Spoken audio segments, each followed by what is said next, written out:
What's going on, people? Welcome to Put Some Syrup on That. I am Nula Monroe, Bitch. and today we have you know how we do. We're gonna ask each other questions, and today's episode is about COVID. Interesting topic, something that obviously everybody is going through at the same time. So We're all in this together, no High School Musical. I'll kick things off. Are you vaccine in or vaccine out? I knew that was what earlier I said to him. I know one of your questions. I know what you're gonna ask. He was like, "What is it?" I didn't tell him, but it was that. I knew you'd ask that. That was the first question as well. I ain't wasted no time. I knew you'd ask that. Am I pro-vaccine?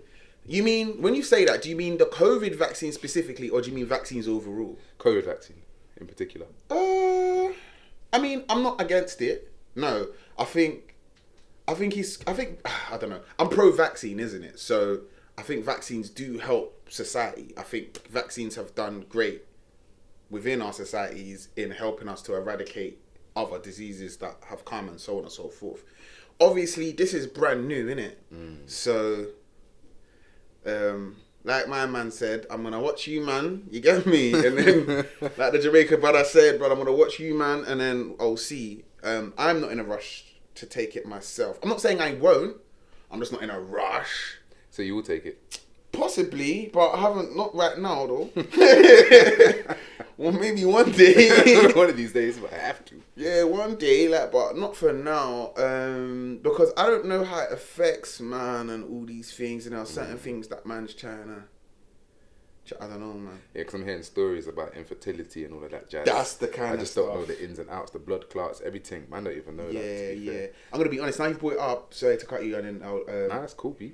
It's the fertility thing, you know. Cause man ain't had no kids yet, and that's what scares me. Like, if I take it and it does affect man in that way, and I don't know if it will or it won't, but that's what scares me. And it's like, but I don't have no kids yet, and I'm not trying to risk that. But sorry, what's your opinion? No, that's what I was gonna say. Like, you just don't know. It could be you might be the unlucky one that it hits, and everybody else it doesn't. So Yeah, man. it's a bit risque. Do you know what I mean? Yeah, It's a bit man. risque. I don't know about that one still. And So you're gonna take the vaccine, yeah? maybe one day. Maybe one day, but I'm not in a rush, innit? Let me put it that way. I'm not against it, though. Like, people, you go out and get your vaccines, innit? I'm Let me know what happens. I'm just at the back of the queue. Are you going to take it? Are you pro or anti? I just feel that everyone should just have their own opinion, and if they want to take it, they take it. If they don't, they don't. I feel at the moment there's a lot of pressure to take it because people are getting letters through the door every 5 seconds saying to take this vaccine. There's even other countries that are offering free beer and donuts to take the vaccine. Like, what kind of, like, if this is, like, it doesn't make any sense. Why are you forcing people to take something? Like, it doesn't. I don't understand. Like, it's gone to a point where you're bribing people to take it. So it makes you think like, well, is there an ulterior motive? Like, is it even? So yeah, I don't know. I hate you still. But I think they know that people are so skeptical that they want to put incentives, don't they? Because they know people are skeptical, they want to make it like, no, but we want this community to get back to normal so that our economy can go back together. Depending on what you believe, because obviously there are a lot of theories that go around, you know, and everybody's fair to believe whatever they want to believe. I don't know the ins and outs of exactly what's going on with COVID. I'm not going to sit here and pretend, I'm one way or the other. But I think I could understand why they would have incentives, though. But then they go as far as, okay, you can't travel without having your vaccine now. So you're getting the good incentives, and then the forcing incentives. It's just like, okay, cool, so I'm going to have no choice at the end of the day but to take it. So I'm not really given a choice. Otherwise, I can't enjoy my fruits of my freedom. But, cool. As a man that's firmly sat on the fence, but just to play devil's advocate for that, one of the problems of why it spread so fast was travel. Like, and that's why it can become a pandemic so quickly. Like, any disease that comes in is a mad thing can spread so quickly because the world is so small now. We're constantly traveling. So look at, like, the UK has struggled because we keep letting people in that we shouldn't. So putting restrictions on travel, I don't think is okay, don't get me wrong. But if you are trying to control a pandemic, it would be the most sensible way to go about it. From my perspective, I think. I'm not saying, they should lock us up and not let us fly. I want to go, bro. Like I said, I love holidays, but I can understand why they would say that. So you have to take a vaccine to travel. You're okay with that? No, I didn't say I was okay with it. I can understand the logic. I'm not okay with it, no, because again, I haven't had it and I want to travel. Yeah. So if I'm honest, no, I'm not okay with it. I'm just playing devil's advocate, to be honest, because again, I want to travel. So no, I don't So you vaccine in or vaccine out? Can't I stay on the fence, Nope. big man? I'm gonna say vaccine in. What about you? Bad God. I'm gonna say out for the simple fact that it's come about very quickly that we don't know the full ins and outs. Facts. There are people that are dying from it on a daily basis that they don't always talk about. And thirdly, I feel like we all should have a right to make a decision whether we want to take it or not. Especially given that the fact that, from what we know from the scientific term, is that there's a 98% chance of survival from this thing. So, yeah, I'm vaccinated out on that. But on you that do front. have a choice, though. I mean, they're telling you can't fly, and a lot of people want to fly. They haven't really enforced those things, But as they of will. yet, though. But they haven't. So what you're talking about is hypothetical. That's what they're saying. Yeah, Like, even but at the moment, they're using NHS track and true, trace but as the passport for the time being until they can actually they implement haven't the system. forced anyone to take it yet. I mean, They might, and they might make stricter rules, but they haven't. Like, I think talking as if they have forced us now would be inaccurate to me, from my perspective. Well, we'll have to wait and see, innit? It's What do you free, guys man. think? Yeah. I Comment. think we have a lot of freedoms, man. Sometimes we don't appreciate the freedoms that we have. Like, we actually have freedom to make choices still. But yeah, give us your comments. But COVID is such a techie Touchy subject, because I know a lot of people have lost them. So rest in peace to those that have Yeah, man. lost loved ones and lost their lives due man. to it. But I like, for example, like what's happening in India. Like, it's easy to talk about vaccines or whatever and COVID this and that, so on and so forth, but they're really struggling over there to manage like the COVID pandemic. And it's easy to look at England and say, oh, we've got it under control, so COVID's a minor. But when you look at a country that doesn't have it under control, it's scary, bro. And you know, if we didn't have the resources that we have, that could be us. That's just my little extra 2 pence. But let me lead into the next question anyway, because we could. It's one of those Yeah, all conversations day. that could go on forever. Yeah. So from lockdown, like when things close down, let me put it that way. What do you miss the most of everything they closed down? What is it that you're like, oh man, I missed that?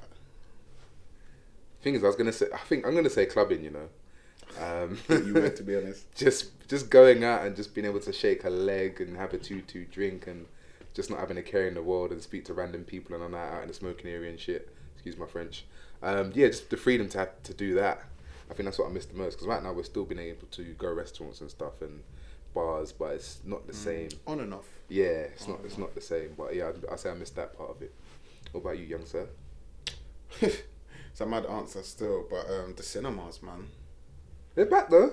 I know. But that's what I'm saying. Like all these restaurants and stuff like that, but it's on and off, innit? I mean, like when it's off, what is it that's missed? And for me, it's the cinemas. I love I haven't actually been since before COVID. The last movie I saw was 2019. I saw The Joker towards the end of the year. That was the last movie I saw. That's a bad boy movie. If you ain't seen that, go and watch it. But yeah, man, I love the cinemas, bro. And it's weird because all it is you're eating popcorn, sat in a room watching a movie. Like, I can do that at my crib. I do that at my crib. But I just love it, bro. I just love the atmosphere. I just love the big screen, getting lost in the moment, the darkness. Surround sound, everything. The surround sound, the snacks, bro. Going with people, do you know what I mean? Coming out, how did you find the movie? Yeah. It's just, I just love the experience of the cinemas, man. That's me still. Okay, so the social aspect as well as the food aspect. I even love Popcorns and nachos. trailers. Oh yeah, you see some mad movies. Yeah, man. Do you know what I hate though? It's like bare adverts now. Yeah. And you think your movie started and it brings another advert and you're like, oh my god. Bare What is adverts, this? man. Yeah. But yeah, that's my thing still. Trailers. Even like when a movie's coming out that I'm excited about, when it's leading up to it. That's bare excitement, bruv. Especially the Avengers. All them Marvel movies, man. It's not too shabby still. Yeah, so that's me, cinema. Might be up cinema still. Yeah. I want to. Now that they're back open, I haven't been so long. What are you looking forward to seeing out of all the movies that's come out now? Oh gosh, it's gonna be such boring answers, but I really want to see the Eternals. Now that they've dropped the Eternals trailer, that looks sick. Obviously, I want to see Black Widow. All the Marvel movies, to be honest. But yeah, they're coming out in Black Panther 2, isn't it? Coming out Black as well. Panther 2 is coming out at some point. I can't remember. Spider-Man, Doctor Strange. There's quite a few that they've got planned over the next couple of years. I'm excited for all of them. But I don't really know about many movies that are coming out outside of the Marvel movies because of the channels I follow on YouTube and stuff. I get all the updates about Marvel movies. Okay. Do you get it? Like from quite early, and I watch the breakdowns and stuff. So I know about those things. I don't really know. Oh yeah, the Batman movie with Robert Pattinson as well. That looks sick. It's the only non-Marvel movie. Yeah. And it's all DC and that. Literally. But yeah, that looks sick still. So basically, I just know about superhero They're stuff. superheroes and that. Comic book guy. Yeah, literally. But yeah, that kind of leads on to my question: is go on. throughout this lockdown, what do you think is the one thing that you've gained out of being in lockdown, out of this whole experience of being in lockdown from COVID? You've basically taken my question. That was going to be my next question. Yeah. You've taken it and you've just worded it differently. So I have to think of the next question. Anyway, what have I gained from lockdown? Or wait, is it what have I gained as in achievements, or what have I gained as in Learning. Well, we can put in both. Throw both in there. Because mine was more going to be about achievements. But if we're talking learning, I don't know, I guess how to sit my ass down, fam, sometimes. Like, And chill out. Fam, and not have to be on like out and about all the time. Not that man is out and about all the time, but sometimes man is overdoing it. You get me? Sometimes it's best to have a couple weekends where man's just chilling at home and, you know, catching our vibes. I think that's been quite healthy for me. Obviously about, you know, personal relationships and stuff as well. How important they are and how you feel when you miss them, things of that nature. But yeah, I'll go with those two. What about you? Interesting. Something similar. I'd say what I've learned through this is that I feel like everyone's doing so much that we didn't realize that we're just sort of stuck in pilot mode and just go to work, come home, cook, eat, sleep, go to work, come home constantly. And I feel like in a way it's been a blessing in the sense that it's allowed us all just to stop and think and just pause and be able to just reset. It was almost like a reset button, so we can actually take time out to think about what it is we actually really want, take time out to think about what's the next step, and just sort of go from there. I feel like for me personally, it's come like a reset button. I feel like I've regained a new focus. I've come about new goals that I wouldn't have probably thought about beforehand, because again, you're just stuck in this one-way train, just doing the monotony of work, sleep, come home, work, sleep, come home consistently. So I feel like it's given us the time to reset and rethink and re-energize, really. 100%. It has given man time to sit down, and it's funny because, like, to go back to the achievements thing, I don't feel like I mean, I might have, but I don't think I would have got my book out if it wasn't for the lockdown. That's the thing. It really gave man the time and the resources to get it illustrated and get it on the market. Now, when I get my second book out, which should be beginning of next year now, guys, it's coming. I lost the move. Amazon. Yeah, when Cow Lost Her Moo is still available to buy on Amazon for the kiddies, them. You get me? So, for the kiddies, them. So, yeah, go on Amazon, When Cow Lost Her Moo. What was I saying? Yeah, so it allowed me to get that book out, and I think that was down to the lockdown, yeah. It's good. It allows you just to focus on, it gives you time to just focus on what you want to do. Yes, and think. As opposed to what your work tells you to do. Yeah, going to work every day and then coming home, and you get me, going out on the weekend and all that. Malarkey. So is there anything, because you might not have, but is there anything that you intended to achieve during the lockdowns or wanted to achieve that you weren't able to achieve? or would have liked to have, but didn't get a chance to? It's funny. What would I have liked to have achieved during lockdown? Finishing my book during lockdown, because I started it in lockdown. It's still in the process. I feel like now I'm gone back to normal. It's kind of slowed down that process, that progress. So I would have liked to have actually finished it, so I could, through these stages, been able to release it. But it's coming soon. Look out for it. Don't watch that. But I think that aspect, like I took it for granted. I thought, I gotta be here for a while, so maybe just not full steam ahead. But I feel like I should have just done it there and then once I had the time and chance to do it. Yeah.